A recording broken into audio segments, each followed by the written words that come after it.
सर्वांना नमस्कार. मी वंदना देहेडकर विप्र. माझे यूट्यूब चॅनल रीडिंग रूममध्ये आपणा सर्वांचं स्वागत करते. सती सावित्री भाग 2. यमराजाचे आगमन. एकाएकी सत्यवानाच्या शरीरातून घामाच्या धारा वाहू लागल्या. त्याचे डोके इतक्या तीव्रतेने दुखू लागले की जणू त्याचे हजारो तुकडे होत आहेत. त्याने जोरात हाक दिली, सावित्री. सावित्री ताबडतोब तिथून उठून त्याच्याजवळ गेली. सत्यवान म्हणाला, सावित्री, माझे डोके अतिशय दुखत आहे. हे माझ्याने सहन होत नाही. माझ्या शरीरातून घामाच्या सारख्या धारा वाहत आहेत. असे वाटते जणू माझे शरीर छिन्नविछिन्न होत आहे. सावित्री म्हणाली, स्वामी, आपण खूप थकला आहात. बरीच लाकडे आपण तोडली आहेत. आपण थोडा वेळ विश्रांती घ्या, म्हणजे डोके दुखणे थांबेल. आपण जरा झोपावे. नंतर सावित्रीने आपल्या पतीचे मस्तक आपल्या मांडीवर घेतले. दुसऱ्याच क्षणी सत्यवानाच्या पायाजवळ एक काळसर पण शक्तिशाली आकृती प्रगट झाली. ती मृत्यूदेवता यमराज धर्मराज होती.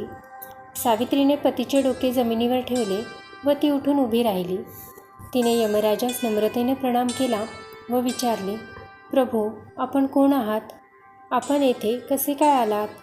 सामान्य मनुष्य आपल्या चर्मचक्षूंनी यमराजास पाहू शकत नाही, परंतु सावित्रीला आपल्या पतीविषयीच्या पूर्ण भक्तीने तसेच 3 दिवस केलेल्या व्रतानुष्ठानाने यमधर्मास पाहणे शक्य झाले. यमराजाने सावित्रीस सत्य तेच सांगितले.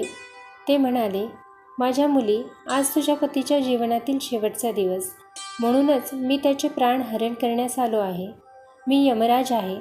प्रत्यक्ष तुला मी दिसतो आहे व तुझ्या प्रश्नांचे उत्तरही मी योग्य दिले आहे, कारण तुझ्याजवळ आध्यात्मिक शक्ती आहे. यमधर्माने सत्यवानाचे प्राणहरण केले व तो दक्षिणेकडे जाऊ लागला. सत्यवानाचे निष्प्राण शरीर तिथेच पडले होते. थोडा दूर गेल्यावर यमाने मागे वळून पाहिले. कर्तव्य सोडणार नाही.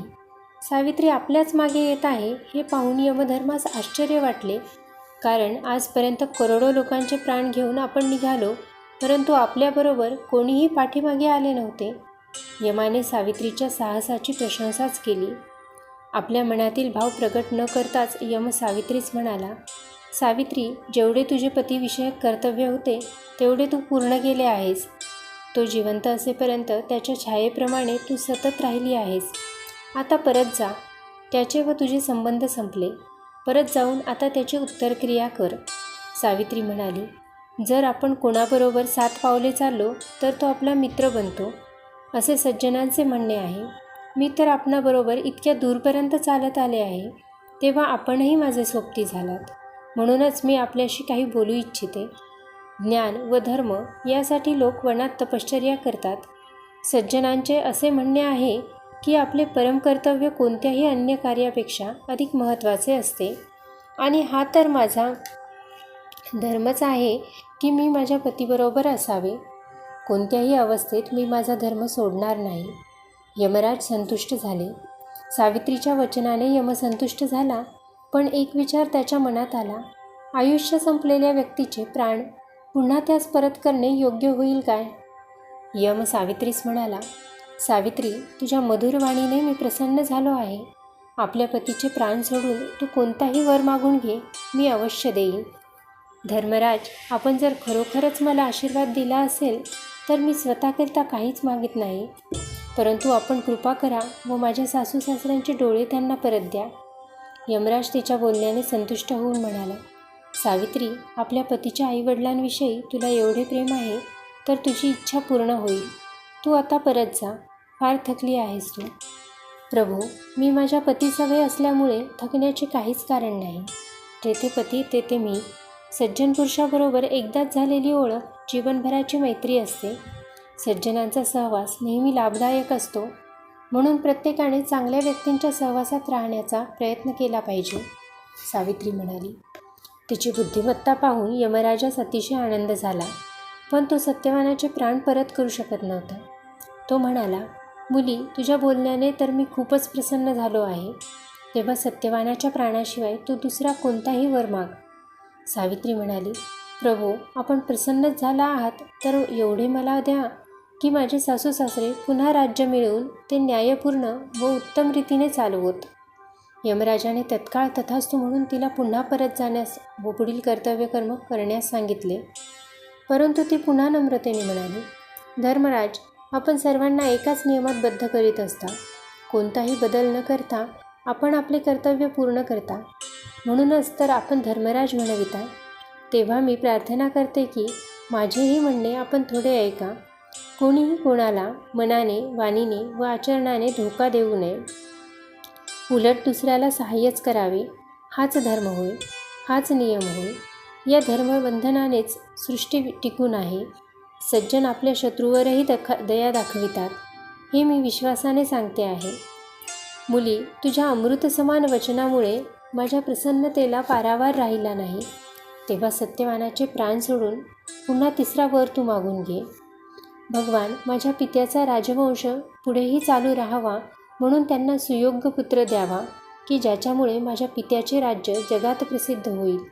पुन्हा यमराजाने तथास्तु म्हणून तिच्या पित्याला पुत्रलाभाचा आशीर्वाद दिला व म्हणाला, मुली, माझ्या मागोमाग तू बराच मार्ग क्रमून आली आहेस. तेव्हा आता तू परत जा.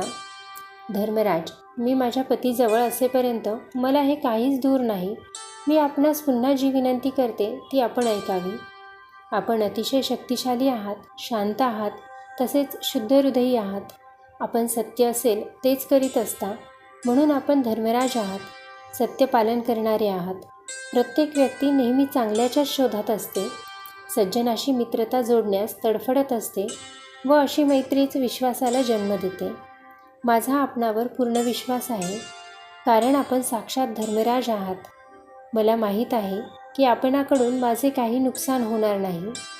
सावित्री म्हणाली. यमराज हारले. यमराज म्हणाले, मुली, इतके सुंदर व मधुर वचन मी आजपर्यंत कोणाकडूनही ऐकले नाही. तेव्हा पतीच्या प्राणाशिवाय तो आणखी एक वर मला मागून घे. मी तो निश्चितच देईन. महाराज, आपण माझ्यावर खूपच दया केली. मी खरी भाग्यवान आहे. मी आपणास प्रार्थना करते की मला असे शक्तिशाली पुत्र व्हावे की जे आमच्या राज्यांची ख्याती सर्वदूर पसरवतील. सावित्री म्हणाली. यमाने तत्काळ तथास्तु म्हटले व पुन्हा तिला परत जाण्यास सांगितले. सावित्री म्हणाली, धर्मराज, माझे आणखी थोडे विचार ऐका. सज्जन योग्य मार्गानेच जात असतात. ते कधीही सत्याचा त्याग करीत नाहीत. मग मार्गात कितीही संकटे येऊत, त्यांच्याकडून कधीही अनुचित कार्य घडत नसते. त्यांच्याच आधारावर ही पृथ्वी स्थिर आहे. हे सज्जन प्रसन्न असले की कोणतीही बाधा जवळ फटकत नाही. मुली, तुझे शब्द जणू आदर्शाचा नमुना आहे. त्यात फार खोल अर्थ भरला आहे. तुझे शब्द ऐकताच माझ्याही हृदयात अथांग प्रेम उत्पन्न झाले आहे. आता एकच मोठा व शेवटचा वर तू माग. यमराज म्हणाले. सावित्री म्हणाली, महाराज, मी एकच विचारते की आपण मला दिलेले सर्व वर योग्य रीतीने पूर्ण होतील ना? जर तसे असेल तर एकच प्रार्थना आहे. माझ्या पतीचे प्राण मला परत करा. त्या वाचून मला पुत्रप्राप्ती कशी होणार? पतीशिवाय मीही मृतवत आहे. माझे पती सोडून मी स्वर्ग किंवा संपत्ती काहीही इच्छित नाही. आपले शब्द खरे व्हावे हेच मी वरदान मागते. यावेळी यमराज सावित्रीच्या तर्कशुद्ध विचारापुढे नमले. ते म्हणाले, मुली, मी तुझ्या पतीचे प्राण परत करीत आहे. तो स्वस्थ व शक्तिशाली होईल. 400 वर्षेपर्यंत राज्य करून सन्मार्गाने पुढे जाईल. तू पतीसह व पुत्रांसह प्रसन्न राहशील. तुमची मुले तुमच्यानंतर सवित्र नावाने प्रसिद्धी मिळवतील. तुझ्या पित्यालाही मुले होतील व ते आपल्या आईच्या पश्चात मालव नावाने ओळखले जातील. तू पतिभक्तीने, धार्मिक व्रताने व शुद्ध आचरणाने आपल्या मृतपतीचे प्राण परत मिळवले आहेस. तुझी बरोबरी करणारे दुसरे कोणी नाही. जा, तू आता परत जा. सावित्रीचे हृदय फुलाप्रमाणे उत्फुल्ल झाले. तिने यमराजाच्या चरणांवर लोटांगण घातले व म्हणाली, परमेश्वरा, आपण मला आशीर्वाद देऊन निस्सीम दया केली आहे. यानंतर यमराज यमलोकात परत गेले. सत्यवानाला जाग. सत्यवानाचे मृत शरीर जमिनीवर पडले होते. तिथेच सावित्री पुन्हा परतून आली व त्याचे डोके पूर्वीसारखेच मांडीवर घेतले. इतक्यात सत्यवानाच्या शरीरात प्राण परत आले. सचेतन सत्यवानास पाहून सावित्रीच्या हृदयात आनंद मावेनासा झाला. सत्यवान जागृत होऊन उठून बसला व आश्चर्याने पाहू लागला. तो मनात म्हणाला, हे तर आश्चर्यच आहे. जेव्हा मी झोपलो होतो तेव्हा उजेड होता. आता तर सर्वत्र अंधार पसरला आहे. काय, इतका वेळ मी झोपूनच होतो? अरे, असे कसे झाले? मी माझे कार्य विसरलो व झोपूनच राहिलो. तो सावित्रीकडे वळून म्हणाला, प्रिये, मी बराच वेळ झोपून राहिलो. अशी झोप मला कधीही लागली नव्हती. मी झोपते वेळी पाहिली ती काळी आकृती कोठे आहे? काय, तू ती पाहिली आहेस काय? नाथ, हे खरे आहे की तुम्ही बराच वेळ झोपला होता. तुम्ही झोपते वेळी पाहिली ती काळी आकृती दुसरे तिसरे कोणी नसून प्रत्यक्ष यमराज होते. सर्व सचेतन जगत त्यांचीच आज्ञा पाळतात. ते आता निघून गेले आहेत. तुमची विश्रांतीही भरपूर झाली आहे. आपण चालू शकत असाल तर आपण आश्रमात परत जाऊ, सावित्री म्हणाली. सत्यवान म्हणाला, मला वाटले की ती काळी आकृती मला घेऊन चालली आहे. काय, हे खरे होते की ते केवळ स्वप्न होते? सावित्री, तुला माहीत असेल ते सर्व मला सांग. स्वामी, इथे इतका अंधार होता की या डोळ्यांनी काहीही दिसणे शक्य नव्हते. मी उद्या तुम्हाला सर्व काही सांगेन. आपण या वनात इंधन गोळा करण्याकरिता आलो होतो. आता रात्र झाली आहे तरी आपण घरी परत गेलो नाही. अशा वेळी आपले आईवडील आपली चिंता करीत असतील. ही वेळ आता राक्षसांच्या फिरण्याची झाली आहे. जंगली जनावरांच्या चालण्यामुळे होणाऱ्या वाळल्या पाण्याचा आवाज आपण ऐकतच आहात. या अंधाराची आता मला भीती वाटत आहे. तेव्हा चला, आपण घरी परत जाऊया, सावित्रीने सांगितले. इतका दाट अंधकार पसरला आहे की मार्गही दिसत नाही. तेव्हा घराचा मार्ग आपणास कसा सापडेल? आपण घरी कसे पोहोचू? सत्यवान म्हणाला. आश्रमात परत. इतक्यात त्या वनात एक ठिकाणी आग लागलेली दिसली. सावित्रीने त्यावरूनच काही काड्या पेटविल्या. सत्यवान आपल्या आईवडिलांविषयी विचार करीत होता. तो विचलित होऊन सावित्रीस म्हणाला, सावित्री, मी ह्यापूर्वी कधीच इतका वेळ बाहेर राहिलो नाही. जेव्हा मी दिवस असतानाही आश्रमातून बाहेर राहत असे तेव्हा आई बाबा माझी सारखी काळजी करत असत. कधीकधी तर मला शोधण्यास ते बाहेरही पडत. एके दिवशी डोळ्यात पाणी आणून ते म्हणाले, बेटा, आम्ही तुझ्याशिवाय क्षणभरही राहू शकत नाही. तू तर आम्हा आंधळ्यांचा प्रकाश आहेस. आज मात्र त्यांची काय अवस्था असेल काही सांगता येत नाही.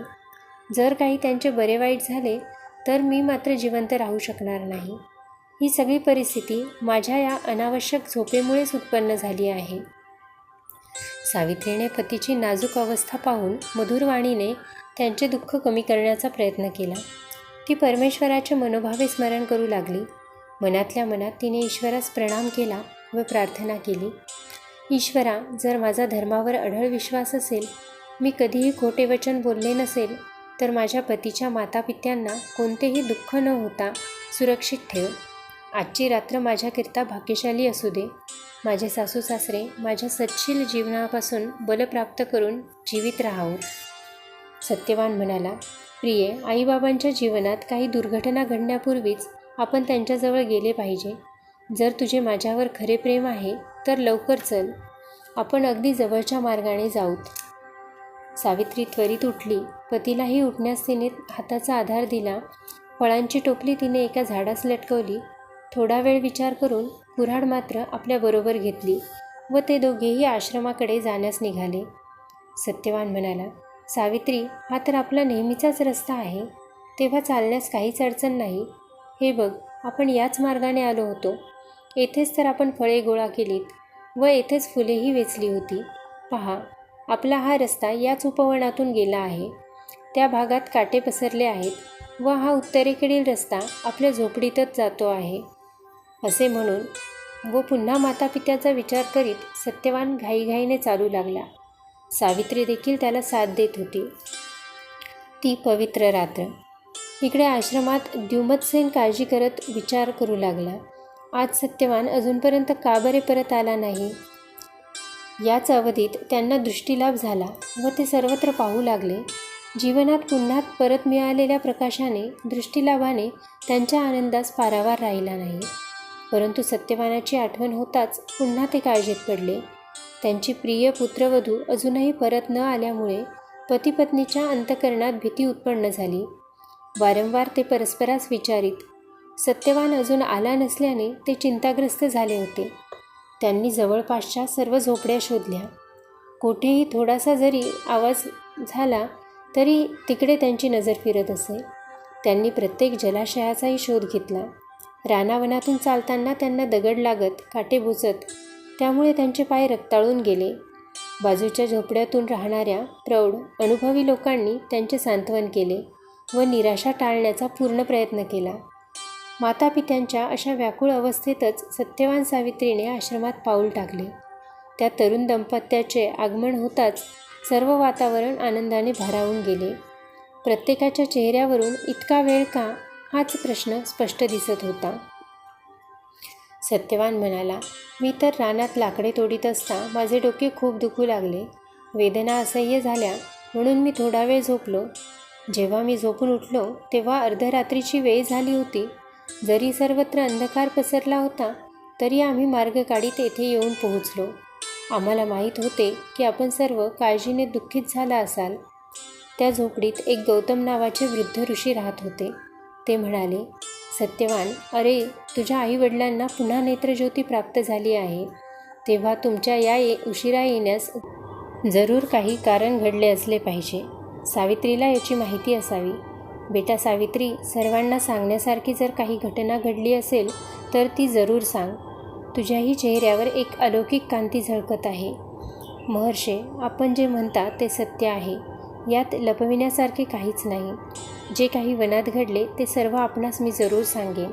सावित्री म्हणाली, नारद महर्षींनी मला 1 वर्षापूर्वीच सांगितले होते की माझ्या पतीच्या जीवनातील शेवटचा दिवस आज आहे. परंतु हे कळण्याआधीच मी माझे हृदय सत्यवानास अर्पण केले होते. म्हणून मुळीच न डगमगता मी त्यांच्याशी विवाह केला व आज याच कारणामुळे मी सत्यवानाबरोबर वनात गेले. सत्यवान असहनीय डोकेदुखीमुळे थोडा वेळ झोपले. त्याचवेळी यमराजाने स्वतः सत्यवानाचे प्राणहरण केले व ते तिथून निघाले. यमाच्या मागोमाग मीही निघाले. सत्यवचन सांगून त्यांची प्रशंसा केली आणि यमधर्माने प्रसन्न होऊन मला 5 वर दिले. 2 वरांनी मी सासू सासऱ्यांकरता दृष्टी व राज्याची मागणी केली. अन्य 2 वरांनी माझ्या पित्याला पुत्रप्राप्ती व स्वतःला पुत्रप्राप्ती व्हावी म्हणून मागणी केली व 5व्या वराने सत्यवानाला 400 वर्षांचे जीवन मिळाले. मी 3 दिवसांपासून धार्मिक अनुष्ठान करीत होते, कारण एवढेच की माझ्या पतीने मृत्यूवर विजय मिळवावा. आता माझे सर्व दुःख संपले आहे. आनंदाचा सागर उसळून आला आहे. देवी सावित्रीच्या व आपणा सर्व वडिलांच्या आशीर्वादाने आमची भीतीही नष्ट झाली आहे. सावित्री म्हणाली. जेव्हा सावित्रीकडून ही सर्व घटना ऐकली तेव्हा तिचे सासू सासरे अतिव आनंदित झाले. जणू हृदयाचा बांध तोडून त्यांचा आनंद ओसंडू लागला. त्याच स्थितीत त्यांनीही तिला आशीर्वाद दिला. ते सावित्रीची खूप प्रशंसा करू लागले. त्या सर्वांनी सावित्री ही श्वशुरकुळाची उद्धार करणारी एक पवित्र व महान स्त्री, तसेच संपूर्ण जीवन पतिचरणी अर्पण करणारी महान पतिव्रता म्हणून तिचा सन्मान केला. एक दुःखमय रात्र सुखमय झाली. हळूहळू रात्र संपली, दिवस उजाडला. सर्वजण रात्रीच्या आनंदाची आठवण करून चर्चा करू लागले. याचवेळी थोड्या दूर अंतरावर एक जनसमूह दिसला. त्या लोकांचे नेतृत्व एक घोडेस्वार करीत होता. ते सर्व उत्सुकतेने पाहू लागले. त्या घोडेस्वाराने त्यांच्याजवळ पोहोचता क्षणीच खाली उतरून द्युमत्सेनाला साष्टांग नमस्कार केला. तो घोडेस्वार द्युमत्सेनाचा महामंत्री होता. तो म्हणाला, स्वामी, आज मी आपणाकरता आनंदाची वार्ता घेऊन आलो आहे. आपल्या शत्रूंना मी युद्धात हरविले. आता आपल्या प्रजेचे म्हणणे हेच आहे की आपणच राजे व्हा. मी आपणास नम्र निवेदन करतो की आपण आम्हा सर्वांची इच्छा पूर्ण करावी. माझ्या प्रजेची इच्छा तीच माझी इच्छा. माझ्या प्रजाजनांची सेवा हाच माझा आनंद. ईश्वराची कृपा व सावित्रीच्या आध्यात्मिक शक्तीनेच माझी दृष्टी मला प्राप्त झाली आहे. तर उठा, चला व आपल्या राजधानीत प्रवेश करण्याची तयारी करा. आता आम्हास त्वरित गेलेच पाहिजे, द्युमत्सेन म्हणाला. राजा द्युमत्सेन आपल्या सर्व राजसी थाटात सन्मानाने राजधानीत परत आला. तो पुन्हा सम्राट बनला व सत्यवानास त्याने युवराज बनविले. सावित्रीने स्वतःच्या पतीची, आपल्या मातापित्यांची व सासू सासऱ्यांची एका महान आपत्तीतून सुटका केली होती. संपूर्ण रूपाने समर्पण, पतिविषयक उत्कट प्रेम, प्रस्तराप्रमाणे दृढनिश्चय व लोखंडाप्रमाणे बलवती इच्छा, हे सर्व सद्गुण सावित्रीत होते. सावित्रीची कहाणी म्हणजे मृत्यूवर प्रेमाच्या विजयाची कहाणी. स्त्री जातीत सुप्त असलेल्या शक्तीची ही कहाणी. आज नारीला जरी अबला म्हटले जाते तरी सती सावित्रीची कहाणी ही भारतीय स्त्रीचा सन्मान व गौरव वाढवणारी कहाणी आहे. धन्यवाद.